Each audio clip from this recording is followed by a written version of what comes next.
दिन की शुरुआत में पहली खबर की ओर बढ़ते हैं। सोना चांदी के दाम पर बड़ी चर्चा। जी हां, देश में सोना और चांदी की कीमतों में हाल के उतार चढ़ाव के बीच भारतीय रिजर्व बैंक आरबीआई की बोर्ड बैठक पर बाजार की नजर टिकी रही है।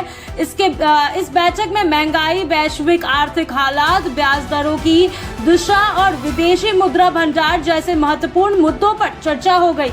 सोना चांदी के भाव पर भी अप्रत्यक्ष रूप से असर डालने वाले कारकों पर विचार किया गया है। वित्त मंत्री निर्मला सीतारमण ने कहा कि सरकार महंगाई को नियंत्रित रखने के और आर्थिक स्थिति बनाए रखने के लिए प्रतिबद्ध है। उन्होंने संकेत दिया कि वैश्विक बाजारों में अनिश्चितता, भू राजनीतिक तनाव और डॉलर की मजबूती जैसे कारणों से सोने की कीमतों में तेजी दिखाई जा रही है, तो वहीं सरकार घरेलू बाजार में आपूर्ति और मांग के संतुलन पर नजर भी रखी हुई है। वहीं आरबीआई गवर्नर शक्तिकांत दास ने कहा कि केंद्रीय बैंक और मुख्य फोकस मुद्रास्फीति को लक्ष्य सीमा में रखने और वित्तीय स्थिरता सुनिश्चित करना है।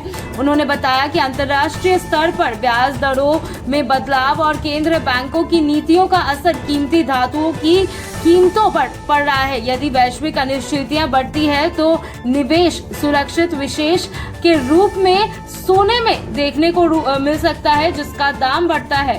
हाल के महीनों में सोना की कीमतों में रिकॉर्ड स्तर तक देखा जा रहा है, जबकि चांदी में भी उतार चढ़ाव जारी है। विशेषज्ञों का मानना है कि यदि डॉलर मजबूत रहा तो अंतर्राष्ट्रीय बाजार में अस्थिरता बनी रहती है, तो सोने के दाम ऊंचे स्तर पर बने रहने की आशंकाएं हैं। हालांकि ब्याज दरों में संभावित बदलाव से कीमतों में नरमी भी आ सकती है। आरबीआई बोर्ड बैठक में यह भी चर्चा हुई कि घरेलू निवेशकों की मांग, शादी विवाह का सीजन और त्योहारी खरीदारी में सोना चांदी के भाव को प्रभावित करती है। सरकार और आरबीआई दोनों ने यह स्पष्ट किया कि वे बाजार की स्थिति पर नजर रखे हुए हैं और आवश्यक होने पर नीतिगत कदम भी उठाएंगे। कुल मिलाकर सोना चांदी के भाव में जारी उतार चढ़ाव के बीच आरबीआई बोर्ड बैठक ने यह संकेत मिला है कि आर्थिक स्थिति और महंगाई नियंत्रण सरकार और केंद्र बैठक की प्राथमिकता है। निवेशकों को सलाह दी गई है कि वे वैश्विक और घरेलू आर्थिक संकटों